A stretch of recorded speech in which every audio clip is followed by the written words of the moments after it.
ગુજરાતના ગૃહ રાજ્યમંત્રી હર્ષ સંઘવી ટ્વિટર ઉપર એક ટ્વીટ કરે છે, જેમાં થોડાક દિવસ પહેલા કચ્છમાંથી જે નકલી ઈડી ઝડપાઈ હતી તેનો માસ્ટર માઇન્ડ પહેલા આમ આદમી પાર્ટીમાં હતો તે પ્રકારની વાત સામે આવી છે અને તેના ફોટા આમ આદમી પાર્ટીના રાષ્ટ્રીય અધ્યક્ષ અરવિંદ કેજરીવાલ, ગુજરાત પ્રદેશ પ્રમુખ ઈશુદાન ગઢવી કે પછી સંગઠન મંત્રી મનોજ સોરઠિયા સાથે ગૃહ રાજ્યમંત્રી હર્ષ સંઘવી આરોપીના મુકતા દેખાય છે. તેને લઈને હવે રાજકારણ ગરમાયું છે. આ મામલે આમ આદમી પાર્ટીના નેતા ગોપાલ ઇટાલિયાએ ગૃહ રાજ્યમંત્રી હર્ષ સંઘવીને આ મુદ્દા ઉપર જાહેરમાં ડિબેટ કરવા માટે ઓપન ચેલેન્જ આપી છે અને કહ્યું છે કે ગૃહમંત્રી તમે ભાગતા નહીં, તમે ડિબેટ કરવા માટે આવજો, કેમ કે આ વખતે તમને આમ આદમી પાર્ટીને પાડી દેવાનો પૂરેપૂરો મોકો છે. ત્યારે શું સમગ્ર વાત થઈ છે, ગોપાલ ઇટાલિયાએ શું ચેલેન્જ ફેંકી છે, વિગતે વાત કરી આ વિડીયોમાં.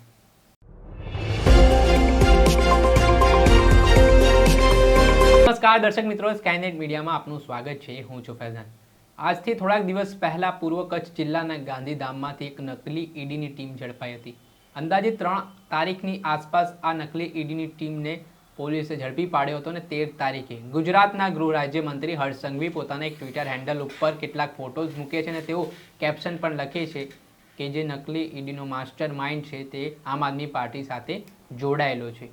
તેના ફોટો પણ વાયરલ કરવામાં આવે છે, જેમાં આરોપી છે તે ગુજરાતના આમ આદમી પાર્ટીના પ્રદેશ પ્રમુખ ઈશુદાન ગઢવી, ગુજરાતના આપના સંગઠન મંત્રી મનોજ સોરઠિયા અને આમ આદમી પાર્ટીના રાષ્ટ્રીય અધ્યક્ષ અને દિલ્હીના મુખ્યમંત્રી અરવિંદ કેજરીવાલ પણ એ ફોટામાં દેખાય છે. આને જ લઈને કેપ્શન લખ્યા બાદ રાજકીય ગલિયારામાં પણ અનેક પ્રકારની ચર્ચાઓ વેગવાન બને છે.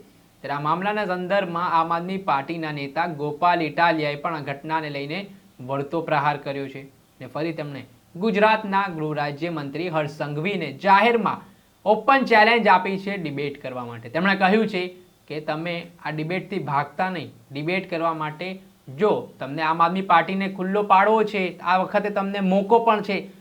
આ વ્યક્તિ છે તેને 8 મહિના અગાઉ આમ આદમી પાર્ટીમાંથી છૂટો કરવામાં આવ્યો છે. તે પ્રકારની વાત ગોપાલ ઇટાલિયા કહી રહ્યા છે અને કહી રહ્યા છે કે જો તમે ખરેખર આજે તમને ગુજરાત સમક્ષ આમ આદમી પાર્ટીને ખુલ્લો પાડવો છે તો મારી ચેલેન્જને તમે સ્વીકાર કરો. પહેલા તો શું કહી રહ્યા છે ગોપાલ ઇટાલિયા તે સાંભળી લો. નમસ્કાર દોસ્તો, હું ગોપાલ ઇટાલિયા. ગૃહમંત્રી તો ઠોઠ છે, 8 પાસ છે, પણ જનતા ભણેલી છે. હું ભણેલો છું, આપણે સૌ ભણેલા છીએ. આજે સવારથી ભાજપની ટોળકીએ, આજે એટલે કે તારીખ 14, આજે સવારથી ભાજપની ટોળકીએ ગુજરાતની જનતાની આંખોમાં ધૂળ નાખવાનું કામ ચાલુ કર્યું કે કચ્છમાં કોઈ નકલી ઈડીનો માણસ પકડાયો, એ માણસ પહેલા કંઈક આપમાં હતો અને હવે એટલે આજે અથવા ગઈકાલે એણે એવી કબૂલાત કરી કે ભાઈ એણે જે પૈસા મળ્યા એ પૈસા ભાજપમાં એસપીને અને આમ આદમી પાર્ટી ત્રણેયને આપ્યા છે એમ.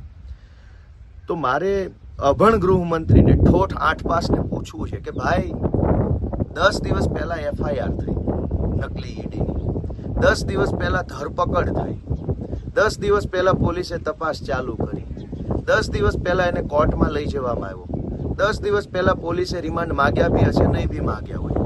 આ તમામ ઘટના 10 દિવસ પહેલા બની.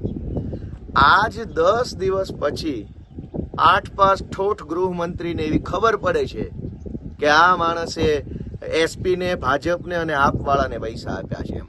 એ તો 10 દિવસ પછી ખબર પડે છે. ભાઈ તમે અભણ છો, દુનિયા થોડી અભણ છે, ભણેલા છે બધા. કમસે કમ તમારા કરતા 4 ચોપડી વધારે 12મા સુધી ભણેલા માણસો હોય. કોની આંખમાં ધૂળ નાખવા નીકળ્યા છો ભાઈ? અને હિંમત હોય, તમારી વાત સાચી હોય તો આવી જાઓ ડિબેટમાં. ભાગો છો કેમ ભગોડાની જેમ? આવી જાઓ સામે. રેલવે સ્ટેશનના ટપોરીની જેમ ટ્વીટ કરીને ભાગી જાઓ છો. શરમ બરમ જેવું છે કે નહીં ભાઈ? ગૃહમંત્રીને છાજે એવી વાત કરો, હોદ્દાને શોભા આપે એવી વાત કરો. ટપોરી જેમ, ટ્રોલની જેમ ટ્વીટ કરવું એ તો ફેક આઈડી વાળાનું કામ છે. તમારી તો કંઈ વાંધો નહીં, હોદ્દાની તો વેલ્યુ કરો ભાઈ. આ શું માંડ્યું છે ગુજરાતની જનતાની આંખમાં ધૂળ નાખવાનો ધંધો? 10 દિવસ પહેલા જે માણસ એરેસ્ટ થયો, આજે જે માણસ પોલીસ કસ્ટડીમાં નથી, જે છેલ્લા 7-8 દિવસથી જે માણસ પોલીસની કસ્ટડીમાં નથી, પોલીસ સ્ટેશનમાં નથી, જે માણસ જેલમાં છે, એ માણસે આજે કબૂલાત કરી અથવા ગઈકાલે કબૂલાત કરી કે એણે ભાજપમાં એસપીને અને આપવાળાને પૈસા આપ્યા એમ. એ માણસના ફોટા તો એસપી સાથે છે, ગુલદસ્તો આપે છે. તો 8 પાસ અભણ ઠોઠ ગૃહમંત્રીએ એસપીને પૂછવું જોઈએ કે શું સગા થાય છે, શેના ફોટા પડાવતા હતા? કીચડ ઉચાલીને ભાગી જવાની આવી ટપોરી જેવી કામગીરી કરવાના બદલે કંઈક ગૃહમંત્રીને શોભા આપે એવું કામ કરવું જોઈએ. આ તો ટપોરીઓનું કામ છે, કીચડ નાખીને ભાગી જવું, કોઈના ઉપર ગંદુ ફેંકવું ભાગી જવું. ગૃહમંત્રીનું કામ છે ચર્ચા કરવી, ચેલેન્જ કરવી. અને આ તો લોકશાહી છે ભાઈ. લોકશાહીમાં ગાંડા અને ગધેડાય મંત્રી બની શકે, એ જ તો લોકશાહીની મહાનતા છે. મર્દાનગી માણસના લોહીમાં હોય. લોકશાહીથી તો ગધેડો ગૃહમંત્રી બની શકે, પણ મર્દાનગી તો લોહીમાં આવે, ખાનદાનીથી આવે. મર્દ માણસ હોય તો આવી જાવ ડિબેટમાં, સામે ચર્ચા કરી લઈએ. કોણે પૈસા લીધા, કેટલા પૈસા લીધા, ઈડીમાં નકલી માણસ પકડાયો, કઈ પાર્ટીનો, તો ચર્ચા કરી લઈએ. આવી જાવ સામે. ભાગો છો કેમ ભાઈ? ભાગો છો કેમ? ભાગો નહીં, ભાગોડાની જેવી વાત ના કરો. આવો સામે ચર્ચા કરીએ. ગુજરાતની કરોડો લોકોની જનતાની હાજરીમાં અમને ખુલ્લા પાડો. અને જો હર્ષ સંઘવી મારી સામે ડિબેટમાં બેસી અને આમ આદમી પાર્ટીને ખુલ્લી પાડશે તો હું આજીવન ખેતી કરીશ, કોઈ જાહેર જીવનનું કામ નહીં કરું. જય હિન્દ. આ હતા આમ આદમી પાર્ટીના નેતા ગોપાલ ઇટાલિયા. તેમણે ગૃહ રાજ્યમંત્રી હર્ષ સંઘવીને લઈને ઘણા બધા શબ્દોનો ઉપયોગ પણ કર્યો છે. સાથે જ કહ્યું છે કે ટ્વીટ રમવાનું બંધ કરો, હિંમત હોય તો મેદાને આવો, ડિબેટ કરો, ચર્ચા કરીએ, સાથે મળીને એકબીજાને ખુલ્લા પાડીએ અને ગુજરાતની જનતાને પણ બતાવીએ કે આ સમગ્ર ઘટનામાં જે પર્દાફાશ થયો છે ને તમે જે કહી રહ્યા છો તેમાં હકીકત શું છે. હાલ આને જ કારણે રાજકારણ ગરમાયું છે.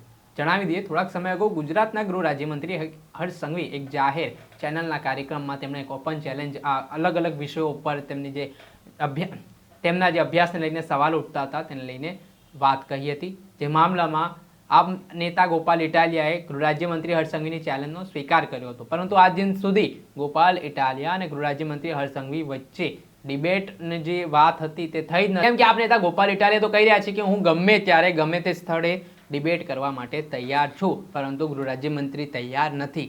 ત્યારે હવે જોવાનું રહ્યું કે વધુ એક ઓપન ચેલેન્જ છે તેમણે જાહેરમાં આપી છે, ત્યારે ગૃહ રાજ્યમંત્રી આ ચેલેન્જનો સ્વીકાર કરે છે અને ડિબેટ કરવા માટે મેદાને આવે છે કે કેમ તે આગામી સમયમાં ખબર પડશે.